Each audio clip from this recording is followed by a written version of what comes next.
तो आज करने अपन को क्लास 10th के चैप्टर नंबर 5 एपी की पहली एक्सरसाइज का तीसरा क्वेश्चन।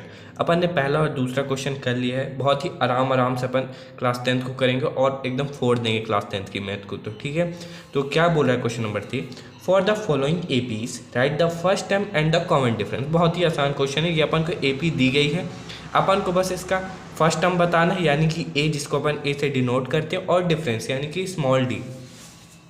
तो इसमें कौन सा फर्स्ट टर्म है? ये फर्स्ट टर्म हो गया, सेकंड, ये थर्ड, ये फोर्थ, तो ये हो गया अपन का फर्स्ट टर्म। तो यानी कि ए आ गया अपन का 3।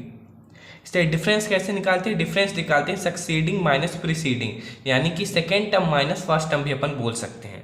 तो डी आता है सक्सीडिंग माइनस प्रीसीडिंग का, यानी कि A2 माइनस A1, तो 1 माइनस 3 आ गया -2।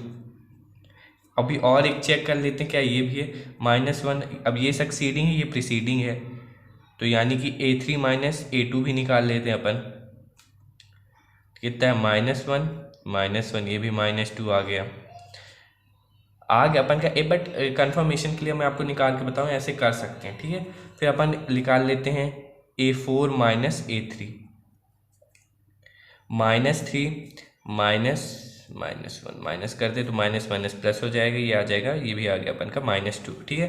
तो अपन का फर्स्ट टर्म क्या है? ए, और डिफरेंस कितना है अपन का? डिफरेंस आया अपन का -2 का, ठीक है। ये वाला पार्ट हो गया। अब चलिए अपन सेकेंड पार्ट करते हैं इस क्वेश्चन का। अब सेकेंड पार्ट करना है। अपन को पता है एपी का जो पहला जो टर्म्स आता है उसी को अपन फर्स्ट टर्म बोलते हैं, यानी कि ए कितना आ गया? अपन फर्स्ट टर्म को ए से डिनोट करते हैं, तो ये आ गया अपन का -5। और डिफरेंस कैसे निकलता है? सक्सीडिंग माइनस प्रीसीडिंग, मतलब A2 माइनस A1 से अपन निकाल लेते हैं, क्योंकि A2 सक्सीडिंग है और A1 प्रीसीडिंग है। तो A2 कितना है? -1 -5, तो ये आ जाएगा माइनस प्लस, माइनस माइनस हो जाएगा प्लस, यानी कि 4। फिर अपन निकाल लेते हैं, चलो A3 माइनस A1 निकाल लेते हैं, तो यानी कि 3 माइनस -1, तो ये माइनस माइनस हो जाएगा प्लस, तो ये भी आ गया अपन का 4, ठीक है। फिर चलो अपन निकाल लेते हैं A4 माइनस A3 से। A4 कितना अपन का? 7 माइनस 3, यानी कि 4। तो अपन ने फर्स्ट टर्म कितना आ गया अपन का? -5, और डिफरेंस यानी कि डी कितना आ गया अपन का? ये आ गया अपन का 4। अपन ने सेकेंड पार्ट भी कर लिया। अब चलते हैं अपन थर्ड पार्ट पे। तो अब थर्ड पार्ट करते हैं। अपन को अब फर्स्ट टर्म निकालना और डिफरेंस निकालना है इसमें भी। तो फर्स्ट टर्म अपन को दिख रहा है, तो ए आ गया अपन का 1/3, ठीक है। ए आ गया अपन का 1/3। अब अपन निकालते हैं डिफरेंस। डिफरेंस कैसे निकलता है? सक्सीडिंग माइनस प्रीसीडिंग से।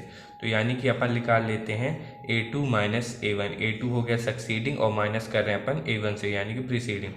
तो A2 कितना है? 5/3 -1/3, यानी कि ये आ गया अपन का 4/3, ठीक है। इसी तरह अपन निकाल लेते हैं A3 माइनस A1, तो A3 माइनस A2, क्योंकि सक्सीडिंग माइनस प्रीसीडिंग होता है। तो कितना है? 9/3 -5/3, यानी कि 4/3। अब फिर अपन निकालते हैं A4 माइनस A3, 13/3 और -9/3, ये आ गया अपन का 4/3।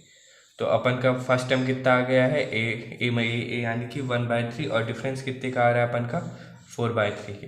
एक चीज़ कॉमन देखिए क्या आ रहा है, अगर ए पी फॉर द, ये अपन को ए पी तो दिया गया है, तो अपन को पता है अगर ए पी है तो डिफरेंस कांस्टेंट आएगा ही। अगर ए पी ना होती तो डिफरेंस कांस्टेंट नहीं आता, तो अपन बोल देते हैं ए पी नहीं है। अपन को पहले ही बोल दिया कि ए पी है। अपन लास्ट पार्ट करते, बट मैं चाहता हूँ कि अब वो लास्ट पार्ट अपने से करो। जब आपका आंसर आ जाए तब आगे के से आंसर देखो कि आपने सही किया है। अगर आपने सही, मेरे को विश्वास है आपने सही किया होगा। तो चलिए फोर्थ पार्ट करते हैं। वीडियो पॉज करो, अपने से आगे ट्राई करो। आ गया ना आपका आंसर? अब वीडियो देखो, ठीक है। तो अपन का फर्स्ट टर्म क्या अपन को दिख रहा है? ए, यानी कि ए है अपन का 0.6। अब डिफरेंस कैसे निकालते हैं? सक्सीडिंग माइनस प्रीसीडिंग से। तो डी आ जाएगा अपन का A2 माइनस A1। A2 हो गया अपन का सक्सीडिंग और A1 हो गया प्रीसीडिंग। तो A2 कितना है अपन का?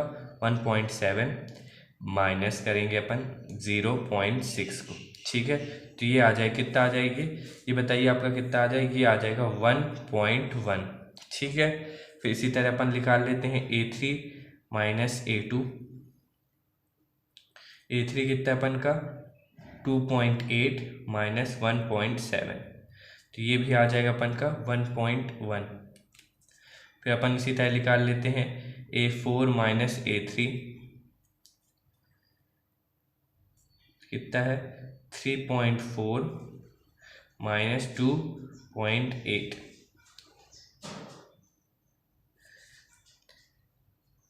नहीं 3.4 नहीं, ये 9 है, सॉरी, तभी तो डिफरेंस कांस्टेंट नहीं आता, 3.9 है। हाँ अब ठीक, यहाँ पास 9 कर देते हैं, सॉरी बच्चों, मेरी मिस्टेक थी, 1.1, तो डी आ गया अपन का 1.1। और एक चीज़ क्यों कांस्टेंट आ रहा है, क्योंकि ए पी है, अगर ए पी ना होती तो मे बी ना आते, जिस तरह मैंने यहाँ गलती कर दी थी। अब ये टर्म अलग हो जाए, इसीलिए अपन चेक कर देते। अगर ए पी दिया भी जाए क्वेश्चन में तो आप एक बार चेक कर लो, चेक करने में कुछ भी टाइम नहीं लगता, क्योंकि मैंने ऊपर ही लिखा है स्लो करेंगे पर सॉलिड करेंगे, अपन एक नंबर भी नहीं कटाएंगे, इसीलिए आराम से करेंगे कॉन्सेप्ट के साथ। देखो अगर बाय चांस ये 4 होता तो कौन थोड़ी अपन यहीं 2 तक चेक कर दिए, चेक ही ना करते तो अपन का तो गलत हो जाए, वो ए बी थोड़ी फॉर्म हो, इसीलिए हमेशा चेक कर लेगा, जितने टर्म दिए गए और कम है तो आप चेक कर लो, वो ज़्यादा बेटर होगा, सेफ साइड हमेशा चल रहे हैं। तो ये वाला क्वेश्चन होता है अपन ख़त्म। अब अपन नेक्स्ट क्वेश्चन की ओर चलते हैं।